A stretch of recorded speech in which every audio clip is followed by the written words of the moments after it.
Hello,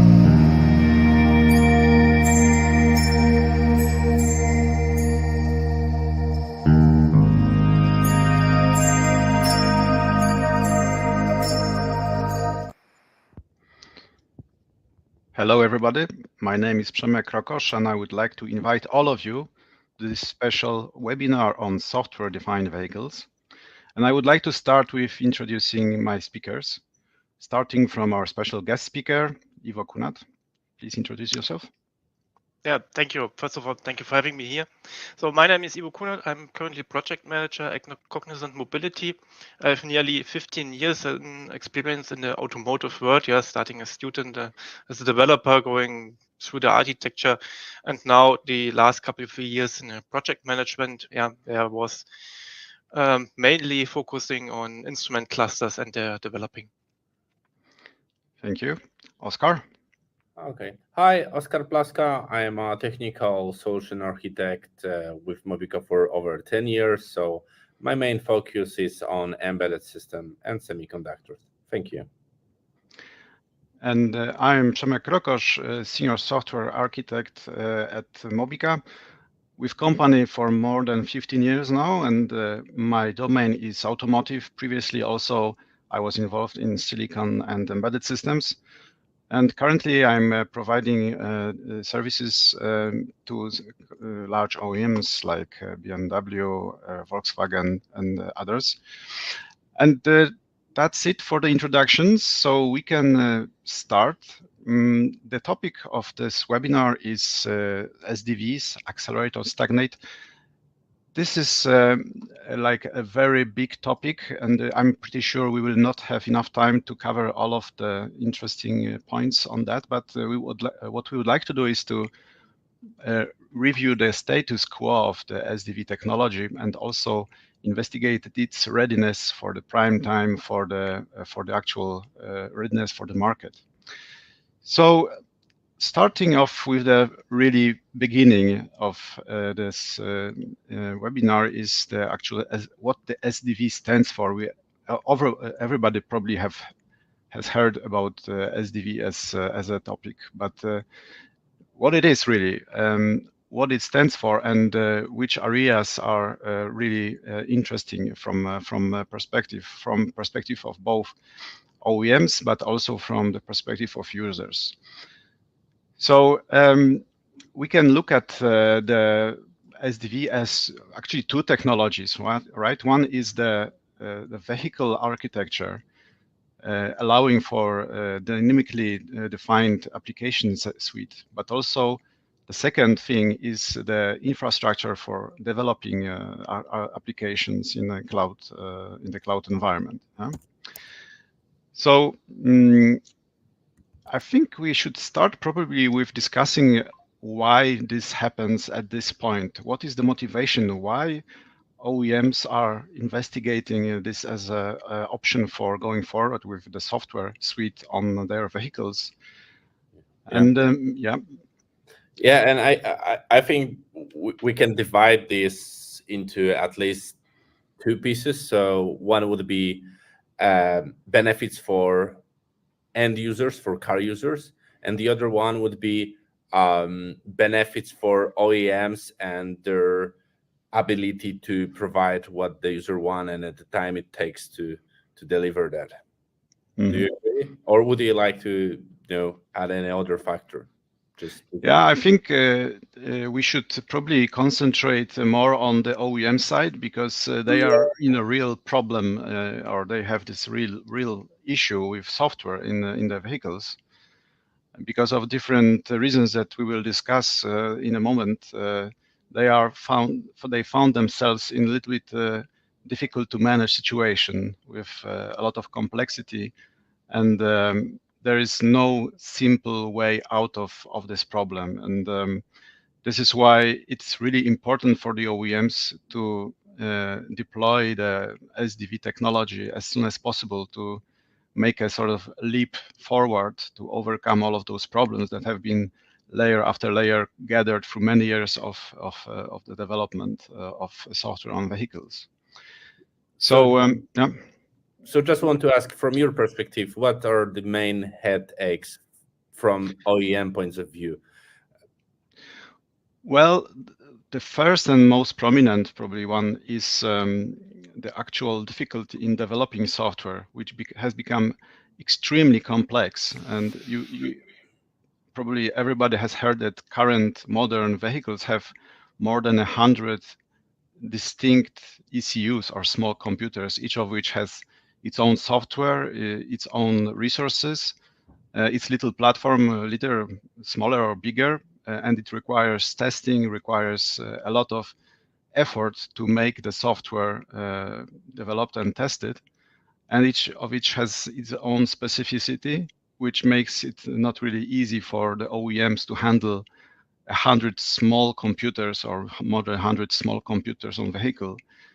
And this is not getting any easier because we reached this situation in many years of incremental increasing of complexity rather than relaxing of complexity or making a smaller complexity of the system.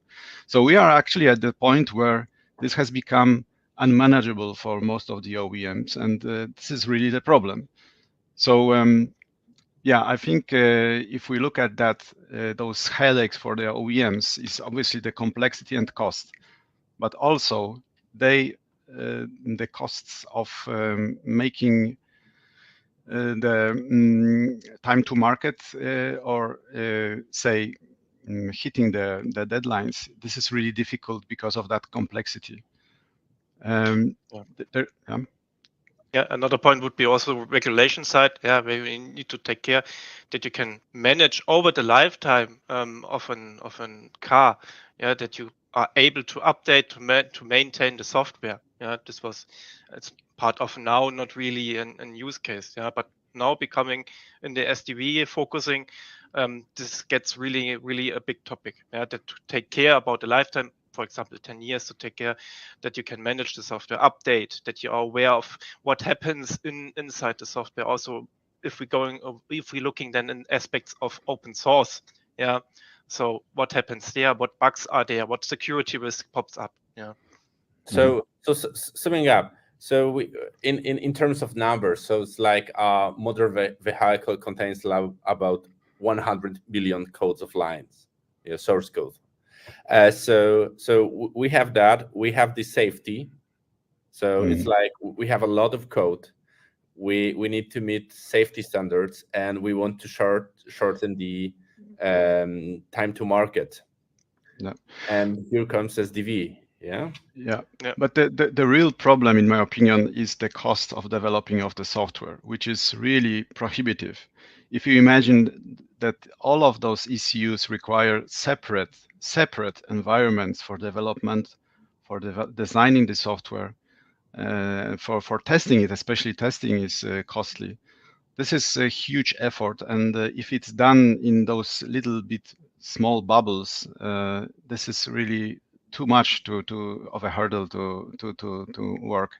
Especially that we know that in the wider IT world or reality, it's done in a totally different way. The concept of unification and using dedicated current architectures can save a lot of that cost out for the software development. Even for very complex system, the reusability, the APIs, etc., they can provide you the cost benefit of having a complex system developed in a much cheaper and affordable way. So yeah, maybe we can focus on a little bit of the enablers or technical foundation for why the SDV revolution is actually able to happen at the moment. So maybe we can discuss a little bit what are those enablers and their role in SDV. Yeah, so first of all, we got the hardware accelerators. So we got the dedicated circuits that can do heavy computations related with AI, with graphics, with cryptography, or even networking. So we have already that capabilities, which are embedded system that could easily fit into a car. So that's one thing, the computing capabilities. Exactly. So we are in the step before we are also jumping to chiplets, which going in the same direction. So we're moving from one designated sock in the chip, to have a more spreaded chipset and combined with more power. Yeah. But I think the critical bit of the soft or technology that is the enabler is obviously the over-the-air updates. Yeah, so this is the advent of connectivity and cloud technologies.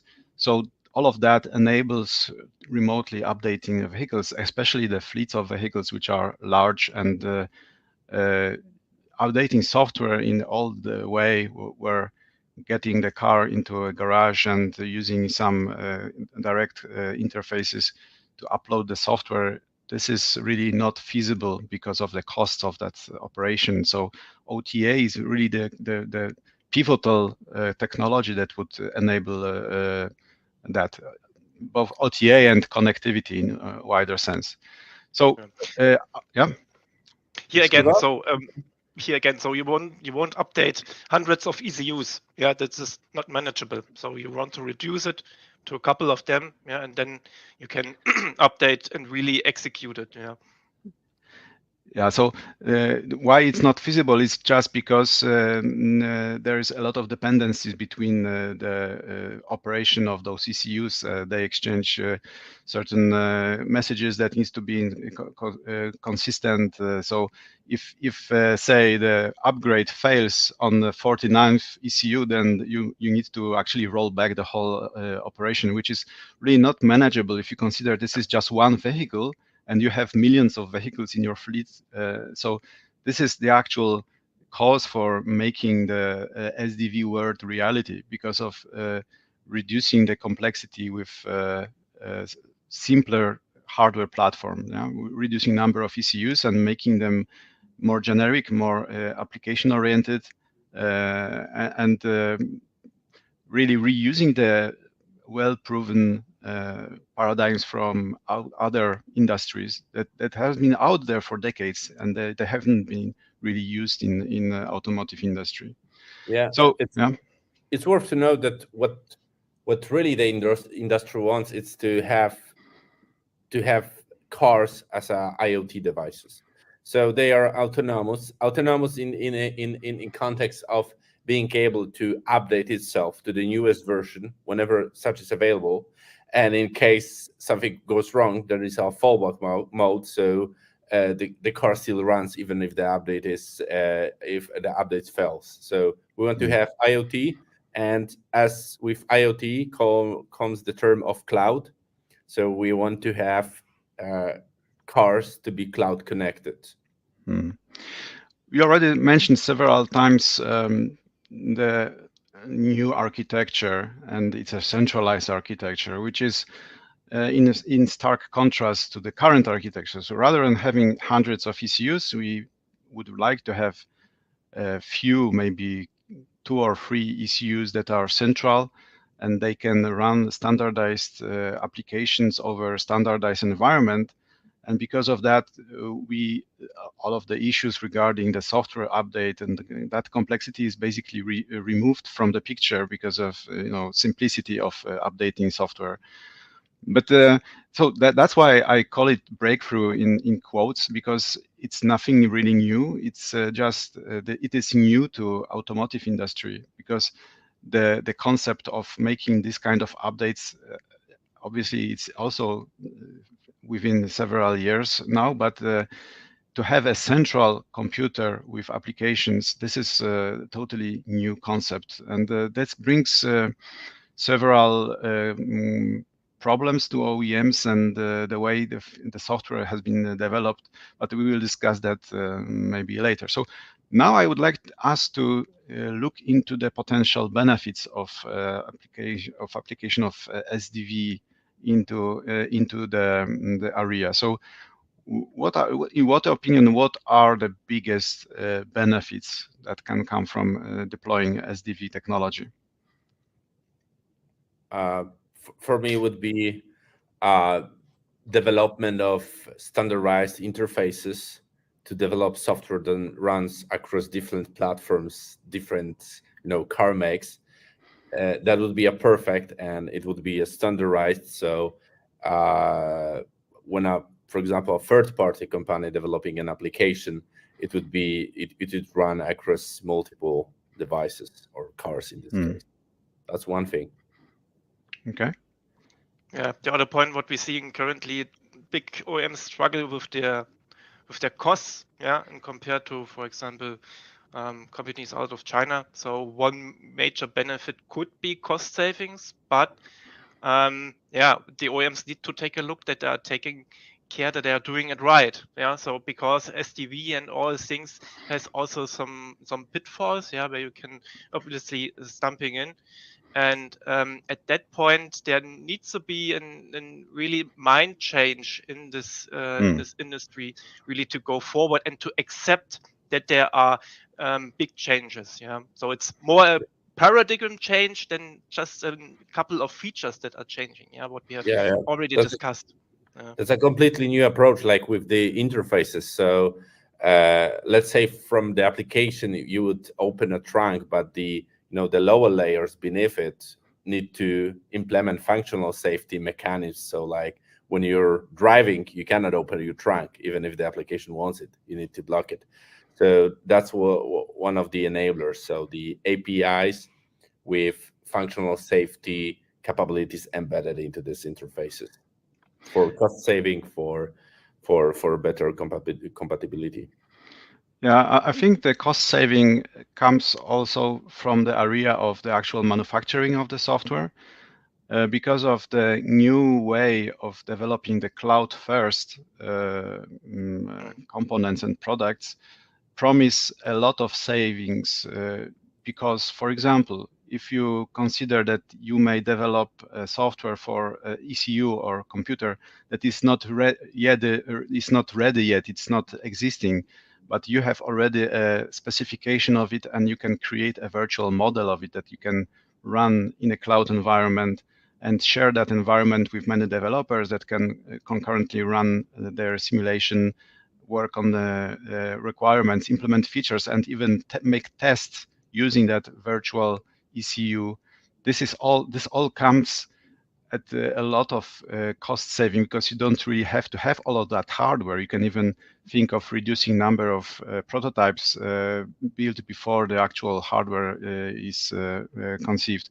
So I think this is also a huge area of potential savings, because you can speed up the software development even before the hardware is in place, and this gives a lot of head time for any development and test of software before hardware is ready. I think this is also a huge benefit. But as Ivo said, it requires also a mind change, because things in automotive industry has been done in a certain way for decades, or even centuries. Legacy first. Yeah. So, and this is a real problem for OEMs, but we will discuss that in a second.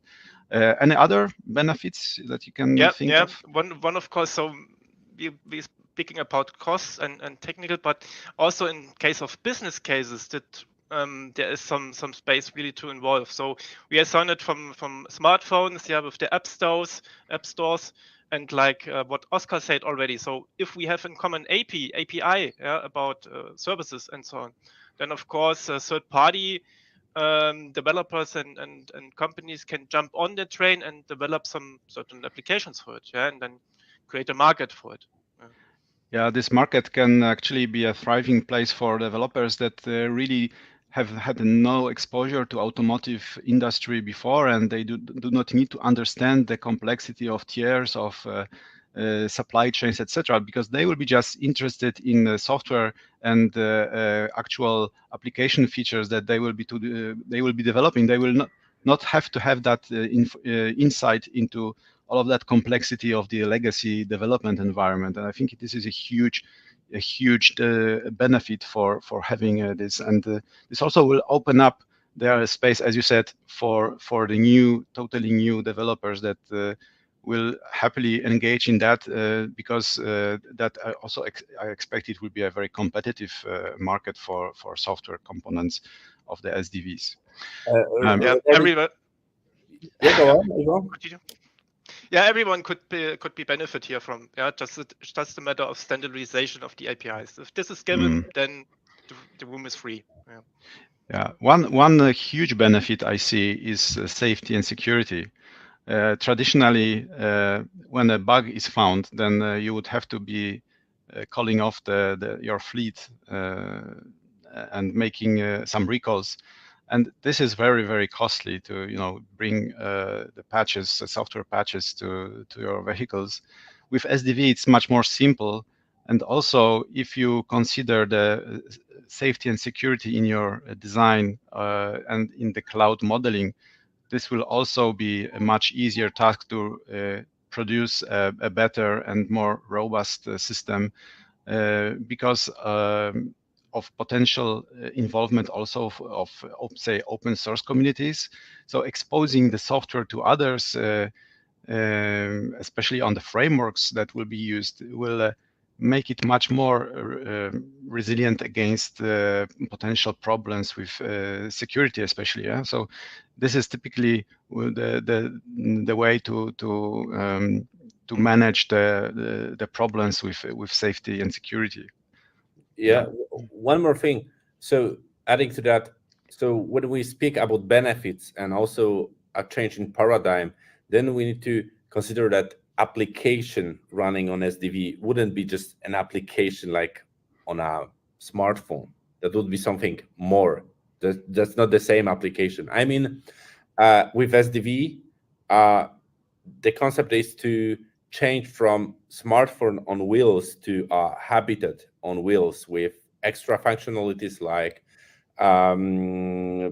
multi-sensoring experience. So we have sensors inside a camera watching whether you kids have a motion sickness or not. So we are speaking about something that is much more broader than just a smartphone application, and that would be a benefit.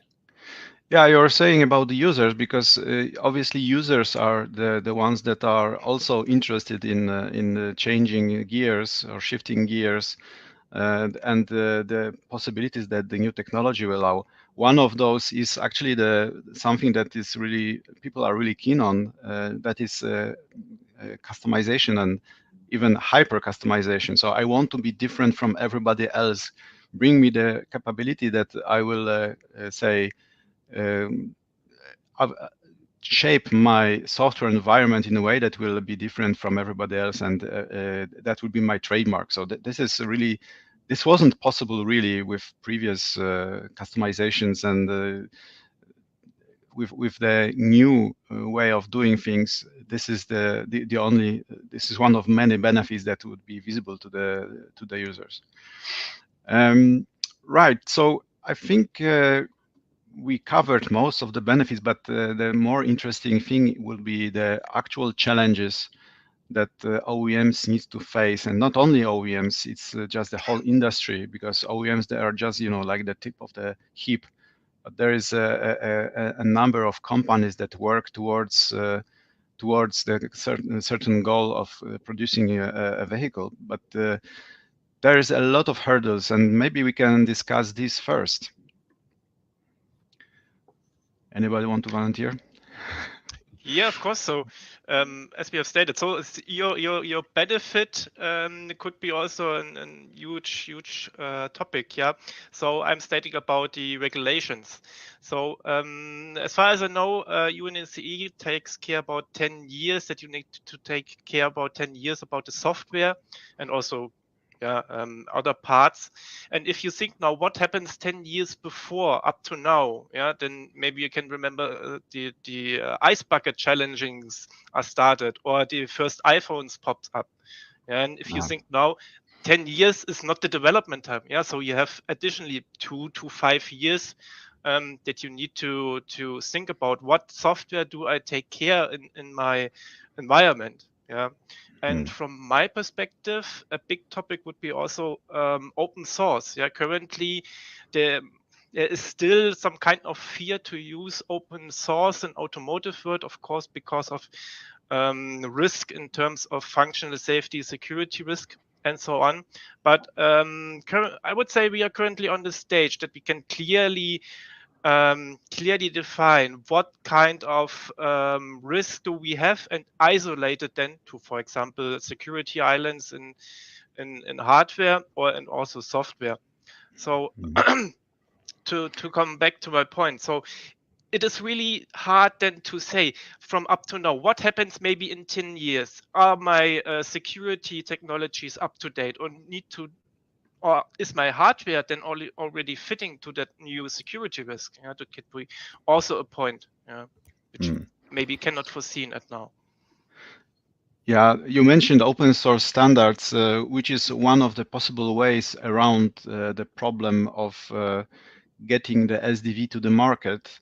But the open source, we know already, it's say bottom-up initiative. It's community handled. It's not reliant on any centralized governance, and this is both strengths and weaknesses. So we are facing the multitude of consortia that are supporting the SDV concept. So we know about Sophie, we know about Eclipse SDV. There is even a consortium of consortiums called SDV Alliance that is trying to help converge technology into one usable standard that can be applied everywhere by everybody.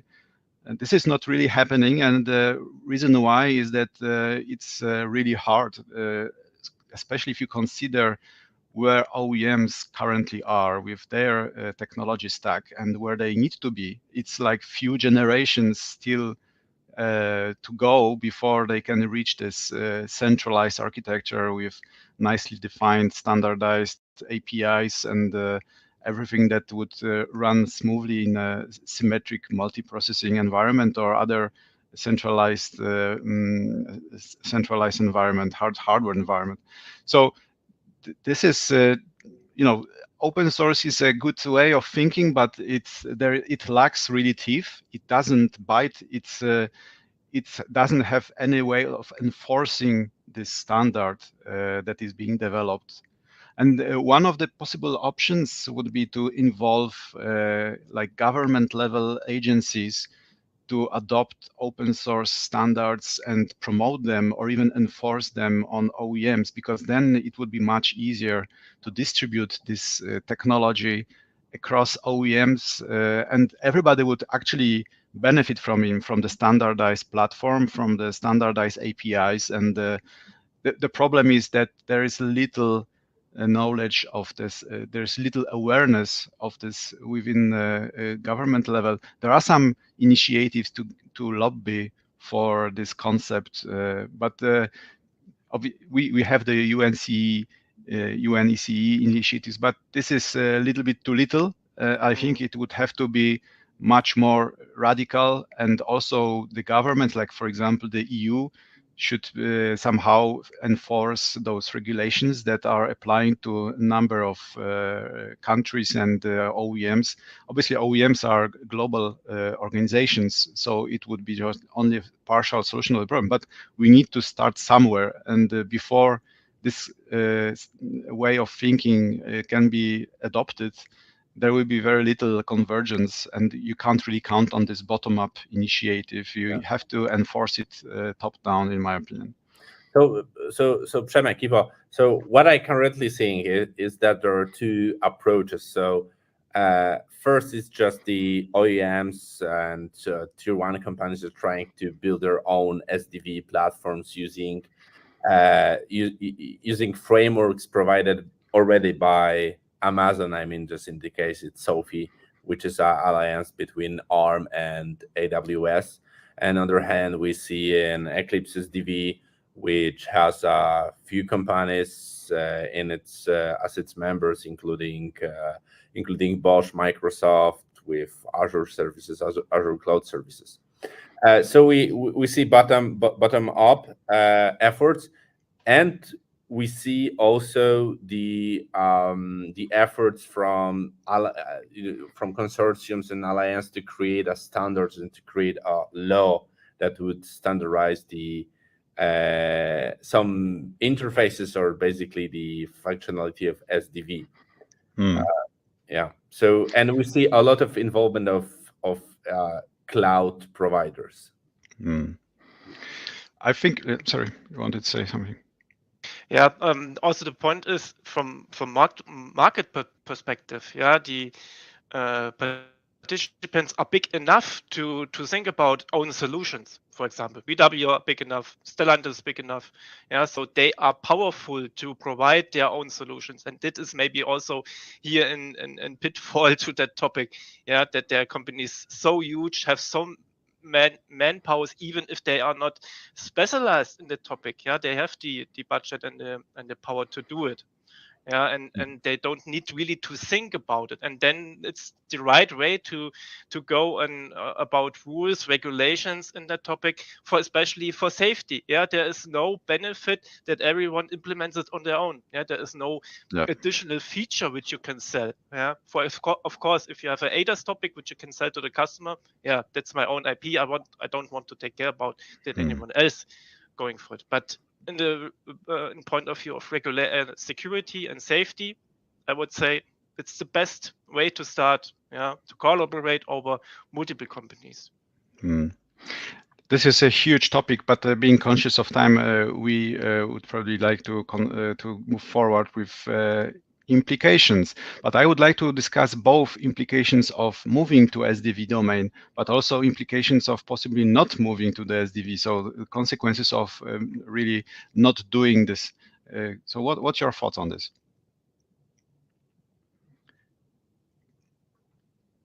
Yeah. So everyone knows that the current situation looks like this. So everyone knows we need to face a transformation in the automotive industry. We know it. We don't know yet how it's gonna be like. It's like there are many initiatives, independent, with a bit different approaches. Um, However, sooner or later we'll have to. Some company OEMs don't know will make a breakthrough, but probably, I guess, by providing their cutting edge technology, their own product.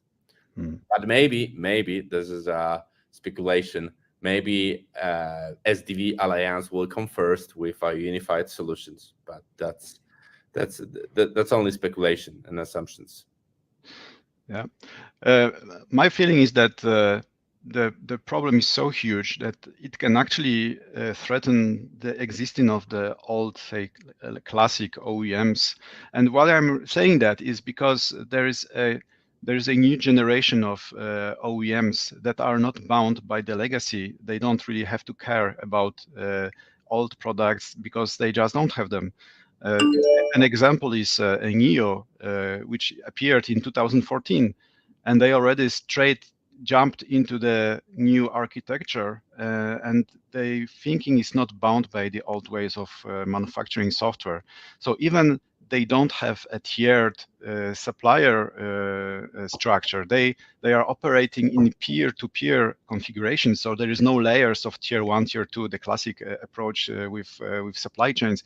They need to talk to, say, battery operators, battery manufacturers. They talk to them immediately, straight peer-to-peer idea, which is making things much more efficient, but maybe a little bit turbulent because of that. But it's also very quick.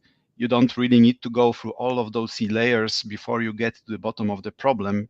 You hit the nail right on the head with one phone call, and you're done. Obviously, as I said, it's a little bit more turbulent. It's the process may be more difficult to adhere to, but maybe there's a totally different process for development. And if the point here is, if the legacy OEMs, if they will drag their feet on that revolution, then it's very likely that they will be just pushed out of the market because their products will not be competitive. They will be developed too slowly. They will be too expensive, and the likes of BYD or other Far East companies, they will just take over the market. No matter if the tariffs in EU are 30% or 100%, they will be still cheaper, and they will be still making profits. And this is not sustainable situation for legacy OEMs, in my opinion.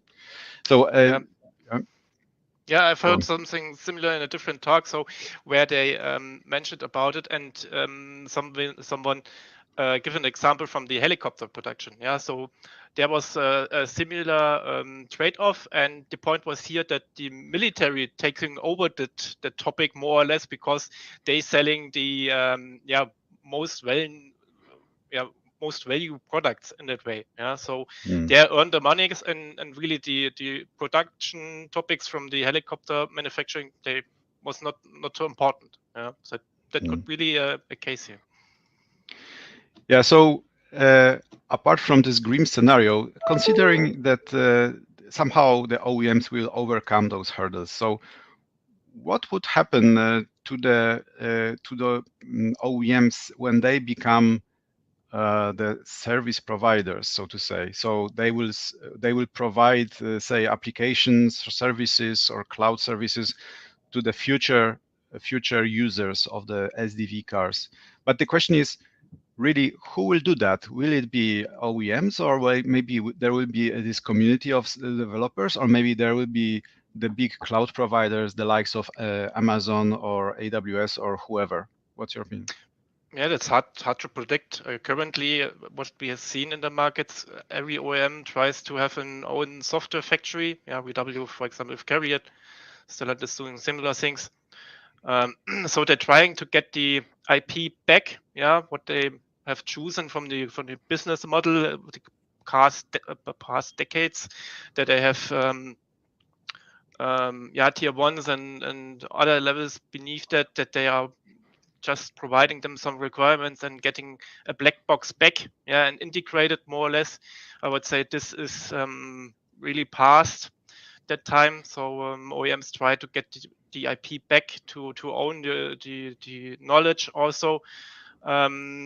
Question would be how successful they are, with that strategy. From my perspective, we are going in a mixture way. So they have a platform that they are maintaining most likely, and then on top of that there are functionalities, applications, things in that direction that still come from tier ones and other perspective, and also outside of this automotive world. Keyword So then App Store. So I will ask a provocative question now. So will the cars as the actual objects, will they be commoditized and be treated just as a container for the application? Because software is the king, and the software will actually differentiate the value of the vehicle. So am I going too far with this? Will the cars be commoditized as hardware?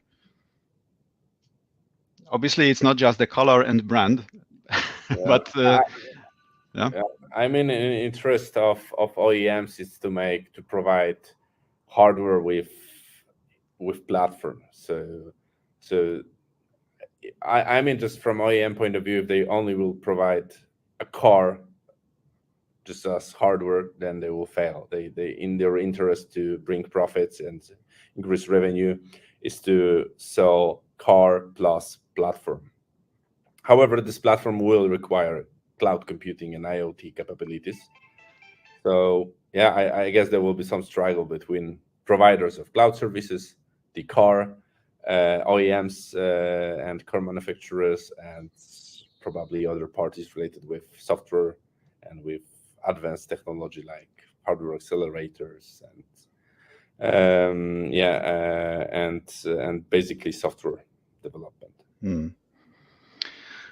And about what would be the footprint of the SDV on the actual society? Do you think that things will change with this new model where you have this ultra customized, very sophisticated applications that will turn your vehicle into, say, habitat on wheels?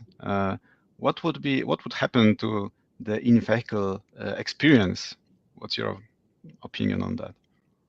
Yeah, depends on the people. Yeah, so you have, I would say, a lot of groups here. So one, on your hand, the persons that are really want just from A to B and don't care about really what functionals are behind. Yeah, that we are seeing already. statistics and reports, that a lot of functionalities that are already in the cars are not really will be used. For example, parking assist.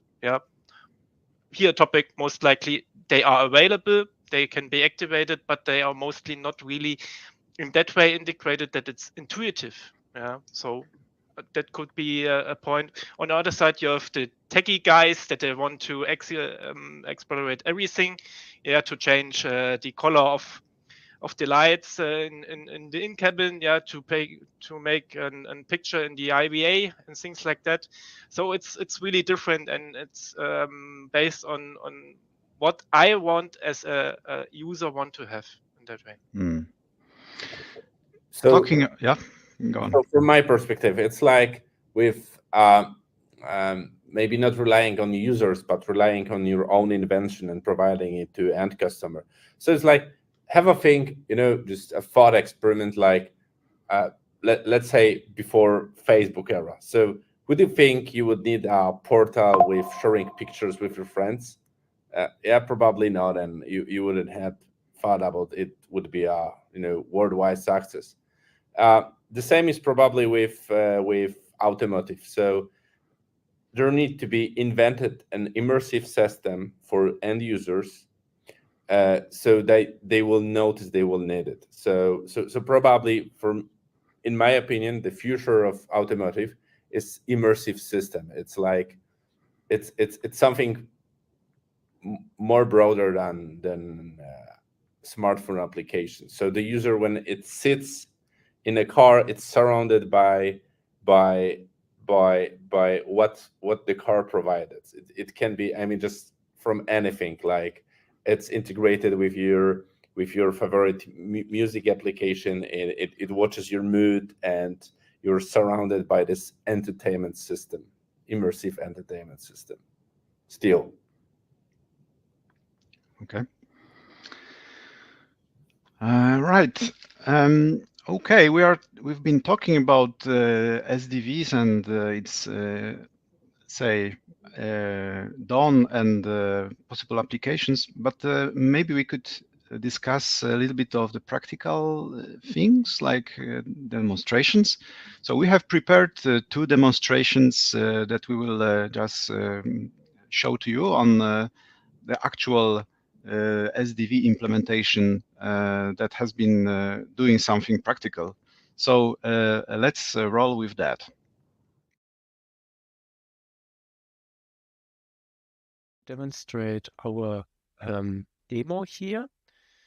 So it's simulate end-to-end development cycle for SDV. You see in the back 3 monitors, which stands for our 3 major steps: cloud native development, cloud native build, and cloud native deployment. In the front, you see some example vehicles that stands for our customers, for example, from agriculture, automotive, or in case of the Star Destroyer, that we can also support for anything else. Let's move to the first stage. Cloud native development. What do we mean by that? So we see in general SDV not as a single functional topic, for example, OTA. So it's widely spread over nearly all business actions. So for example, here the development that are moving from on-premise desktop workstations, more and more to virtual environments or to cloud environments, where you just by pressing one button start your environment and have everything what you need as, for example, a developer ready and can start. So no longer actions that you need to take care about licenses or things like that. So I have mentioned that we have an end-to-end development cycle here. Here is illustration about it. So from left to the bottom, we have here the development environment, what we have used to develop our application. that we're putting then in a CI/CD environment based on AWS code pipeline. We're executing some tests to make sure that the static code analysis fits to our needs, and also from unit test perspective. In the end, we're putting the binary in a Docker container, and from that point of view, we can deploy it on nearly every target what we want to have. So first, in a virtual environment based on ARM Graviton instances, and then finally on the hardware target, for example, on a Raspberry Pi or an iMix 8, what is also used in automotive environments. From software stack point of view, we are using here the SOFI reference implementation for our demo that based on a Linux image. On top of that is the SOFI reference implementation, which gives you the possibility, on the one hand, to using ARM virtual CPUs, and on the other side to support container orchestration, where you're putting your application on top of that and can then, like I've mentioned, simply run on nearly every ARM device. So our developers has prepared now some pull requests for the different devices, and we can choose now one of them and see how the workflow is. So by clicking here on new changes, I can approve it, and then we are moving already to the second step. If cloud native build is the next step, what's behind? That's if well-known topic CI/CD, CI/CD/CT. So where we build our applications, and for example, also widely spread topic like software factories, where we also build base images and so on. So here we demonstrate just to build the application. So we're grabbing here the AWS output from the code pipeline, to demonstrate here on a short dashboard what happens in the background. So we can here see that we are executing some commit checks. For example, was the 4i review passed and something like that. Then check out the application itself, build it, perform a static code analysis, and perform also unit tests. And in the end, like we have seen before, we're putting them in a Docker container. We can also taking a look here, and especially what happens here in the build, or to see what was the output from the unit test. As you can see, these are not rocket science, so they are already known topics, and we wanted to symbolize that you can everything putting together and have then an SDV ready environment. So let's come to the last step, then the final deployment. If cloud native deployment, cloud native in brackets, because on hardware targets, some parts are cloud native really, but then in the end you need also to flash the binary on the target. So at the first stage, we want to deploy everything on a virtual target to execute some tests to see that that is running. So the great benefit of a virtual target is you don't need a hardware target. Hardware targets are costly. They are maybe not for everyone available, and in that problematic situation comes the virtual target, which you can merely start by day one. Maybe just by starting the application development, and when you are going deeper and deeper to make your virtual target equivalent to your hardware target, then in the end you could perform nearly every test on a virtual target. And this gives you, of course, a huge benefit, because you also can scale much more than you can do it with hardware target. So what we are doing here is putting the Docker container on the virtual target, performing some interface tests that are passed or mainly passed and conditionally accepted. And in the end, we have here a demonstration about vehicle to X communication, In that case, our hardware target communicates here with the virtual target.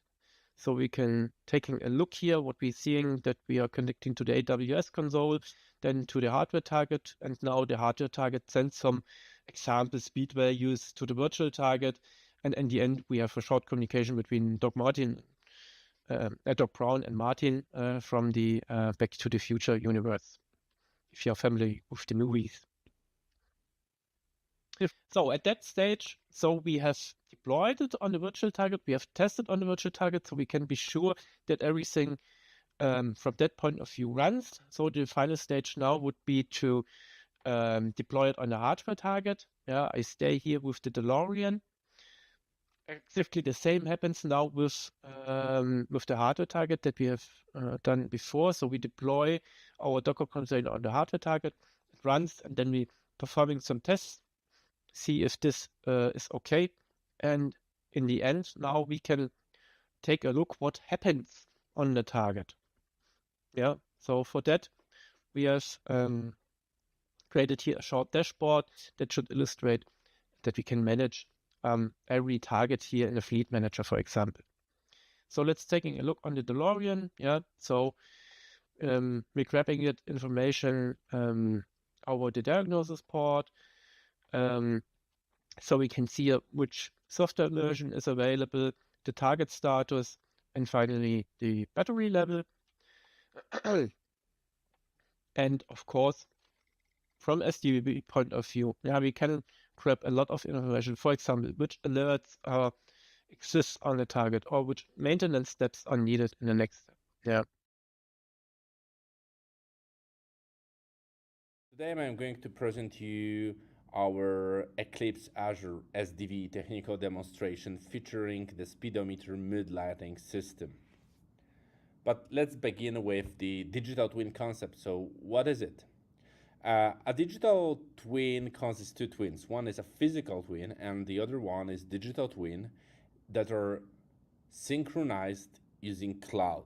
So it means that we have a model, in this case a car model, that spans across physical and digital twin. So parameters like speed, temperature, and all other operating parameters are available on both physical twin, so a device, an edge, and in the digital twin in the cloud.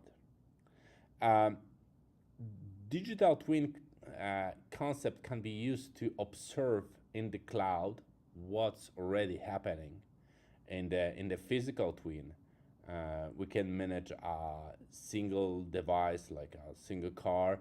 We can manage a fleet of devices in the fleet, for example, a fleet of cars. And also, digital twin enables us to model a car in the cloud, and then we can create a software that it's cloud native and it can be simulated in the cloud to shorten deployment and development time of automotive software. So firstly we develop and test it on digital twin, and then we move it to physical twin. Let's have an overview of the demo and setup. So the speedometer mood lighting scenario is pretty simple. So when the vehicle exits the allowed speed limit, interior mood lighting system turns to bright red color and returns just to regular setting, in this case green, when the vehicle speed drops below the allowed limit. And regarding the setup, so we have two ECUs connected in a cluster, connected over Ethernet and CAN, utilizing virtual CAN for communication. We have the digital twin service provided by Azure, and regarding the physical components, we have a digital cluster, we have LED panel, and we got a gaming steering wheel and pedals for simulating user input, driver input.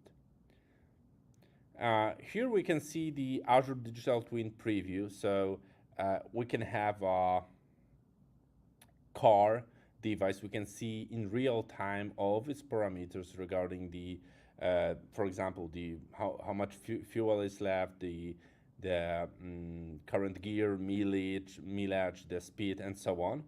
And it's all available from the cloud, and it's updated real time, so we can use it to observe car from cloud. On the below we can see, and then most of the communication is performed via MQTT. So we got a mix of Ethernet, CAN, and MQTT connections. The Azure Digital Twins also make it possible to create a fleet of devices, to devise the whole fleet, not only as a single device. And also there's a query-like language, so we can just create a query to get list of devices with a specific parameters, like we want to just select cars which are above some mileage.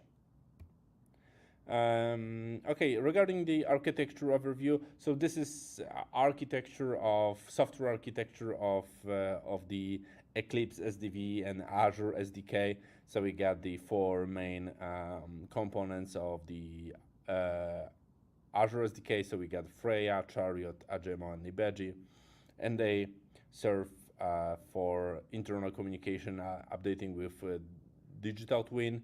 And regarding our components, we got the car application, the speedometer, mid lighting, we got MQTT, we got the digital twin, the cloud, and we got two ECUs connected over Ethernet and CAN. That's it, thank you. And now we'll play a video of our technical demonstration. Thank you very much. Hi, my name is Łukasz.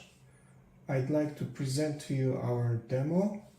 It's a SDV project based on Microsoft solution, components like Agemo, Ibeji, Chariot, or Freya. As you can see, we used two Raspberry Pi computers connected with CAN bus. One handles input, which in our case is gaming wheel controller. The second Raspberry serves as SDV cluster. We connected LED panel which represents an ambient lighting inside the car cabin. In addition, we prepared a virtual dashboard to display basic vehicle driving parameters such as speed or RPM. You can see it on the screen. And our car should change color of ambient light inside the cabin based on the current speed, starting from green when the car is standing still and slowly changing to red. Full red LED panel means we reached the defined speed limit, which we set to 140 kilometers per hour. This is the speed limit on highways in Poland.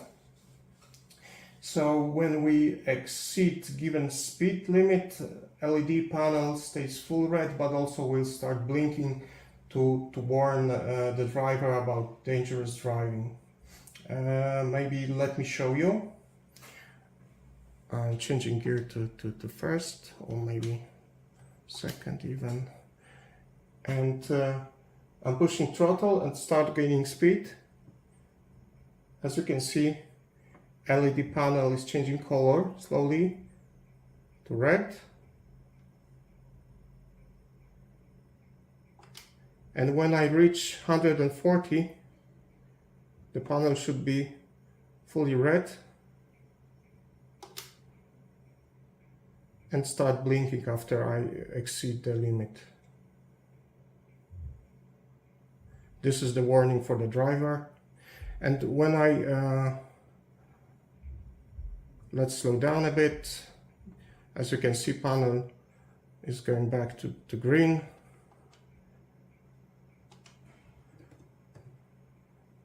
And again, 140.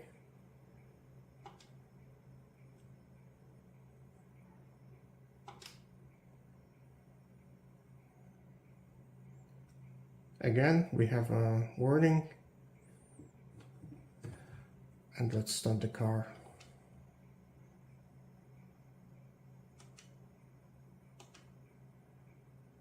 Full green now.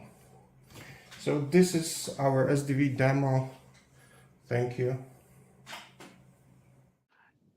Last things, but not maybe not the thing to omit is about Mobica, or current Cognizant member of Cognizant family. And we are a provider of software services across many domains, but for this particular webinar, we just want to stress that one of the domains that we cater for is automotive. We are by nature embedded guys, so we do a lot of development within vehicle, both in terms of IVI systems, but also in terms of platform development, middleware, and the other areas. So like body controller, sensor fusion, for example, for ADAS applications, navigation, maps, etc.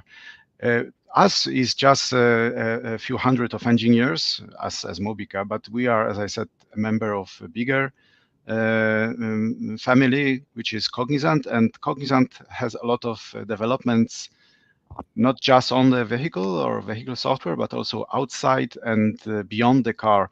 So we have solutions regarding fleet management, cargo monitoring, and other stuff, but also on the top layers, we have software solutions for CRM and fleet management, for dealership management, and other fleet-related topics. Some of our customers you can see on that slide. We work closely with large OEMs, but also with tier 1 companies. So you can see some of those in here as well. And we encourage you to contact us if you have a software-defined vehicle idea, or maybe just want to have a partner for software development in vehicle and beyond the vehicle. And we are just a good candidate to talk to.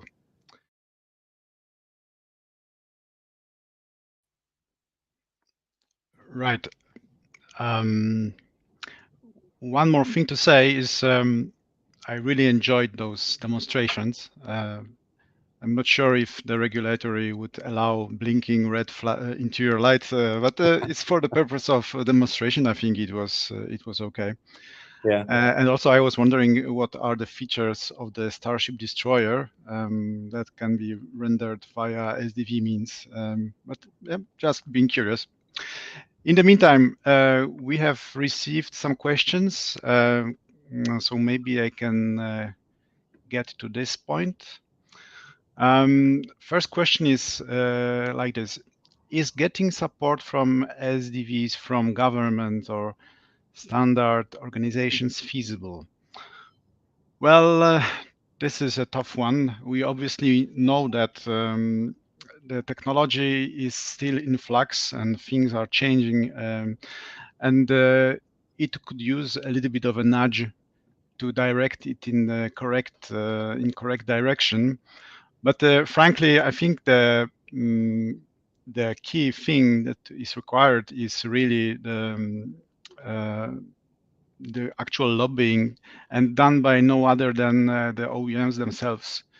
Just simply because if you look at this in a perspective, they should be interested in getting SDV up and running, because it could be a way to leap forward and escape their problematic situation with the software and its complexity and legacy, etc. So this could be like a leapfrog solution for them, and they should be really interested in lobbying. And in the meantime, they are building their own little attempts at different technologies, and it's not only OEMs that try to do that. It's also the big stack providers like AutoSAR. So I've heard about some attempt from Electrobit, for example, on SDV. So it's a lot of attempts that come from different sites, and they really lack coordination. So unless OEMs somehow make a consortium to get the SDVs and lobby in front of governments and maybe other standardization organizations, that the likes of, say, for example, organizations like Kronos, who gather the graphics chipset manufacturers to bring the standards. So something similar on that front could be deployed for SDVs, and that could really work. It works for GPUs. Why can't it work for SDVs? Obviously, the complexity of this is much bigger, but the idea stays the same. So yeah. Yeah. Yeah. Worth to know that the Cronus was, he was against his father. So the question is, who is Uranus? Yeah. So who is Uranus in this case? Yeah. So yeah, my guess is that this approach might be different across different locations. So I would guess that in the EU the approach might be more unified. I mean, it can be the way you've described. So we have a consortium with commercial entities in it. So the car manufacturers, and they unified and create common standards. It's a case, but also in some locations, probably there will be different approaches in the EU, the US, and Asia specifically. I know that treating this Asia as a whole region, it's just it's really general. I mean, probably the China will have different regulations than like Japan and South Korea. But I expect that EU might have more standardized approach, maybe related with formal law regulations and so on. But that's only a possibility. Okay. Next question is about how can functional safety be addressed in SDVs? I'm not sure, Oscar, if you are not breaking up a little bit. Okay. Yes. So the question about how can functional safety be addressed in SDVs? And this is really a very difficult topic. We know that the safety of the solution is really critical, and it can't be dismissed easily because of the legal consequences and liabilities. So yeah, it is really difficult. And I think one of the possibilities we already mentioned during this call, and it is open source, because open source can bring the transparency to the software, and basically, if we say work towards a certain safety framework that is open sourced, then that could be the common platform. And if you also put a layer of common APIs on top of that, then we can have a ready SDV framework that everybody can enjoy and use. So possibly that could be an option. The problem is that open source is traditionally a little bit difficult to manage in a centralized way, and this is all about not being centralized. So also that means this certification would be a little bit difficult, and maybe as well the question is how that would be sponsored. So because the certification brings in it comes at a cost. It has to be done in a controlled way, and so on, etc. But at the same time, we are all using, for example, HTTPS or other encryption that is implemented as an open source.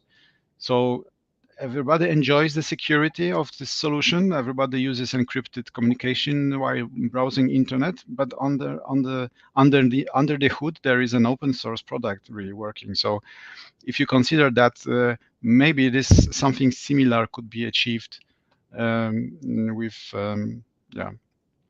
SDVs. So that's just an idea, but there's obviously the solution is not that easy, and yeah. I see there is one more question. Oscar, maybe you want to take this one?